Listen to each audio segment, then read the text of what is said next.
Mr. Pat Cox, welcome again to the European Parliament. Obviously very interesting times in the Ukraine. As the head of the needs mission to the to the Ukraine rather, how do you feel that the cooperation between the EU and Ukraine can be improved?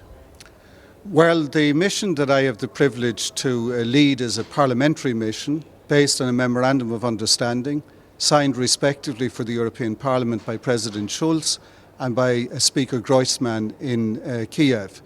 We've been welcomed warmly. We have a huge level of cooperation from the parliamentary administration and from the politicians we've met.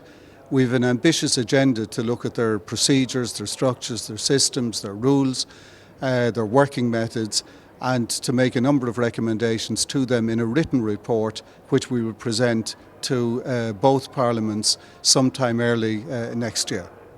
The Ukraine is obviously a political football. I know you don't want to get into that. This was a closed meeting today. What essentially can be done? What can be done between the EU, Ukraine and Russia, do you think? Well, I mean, that is the high politics of the matter, and that's happening within the Minsk process.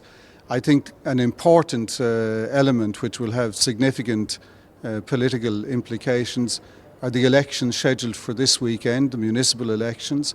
They're not yet happening, of course, in Donbass, but they are happening in the rest of Ukraine, and I think their results will begin to feed back into the national political mood. I don't anticipate what that will be at this stage, but I think next week much will be revealed, and I hope that we will be in a position to continue along with the steady progress we're making in our work off the radar screen, but when we've something to say on the record. Forward progress is being made then, you believe? Yes, in terms of working firstly on the mission I have on the parliamentary thing, it's going well.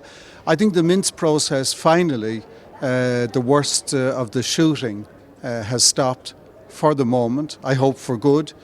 There are still some prisoner exchanges, of course, needed under that. And there is still huge sensitivity around all of this. This is a country traumatized by separatism, traumatized by the annexation of Crimea, and that trauma, of course, plays out in its national politics on a daily basis.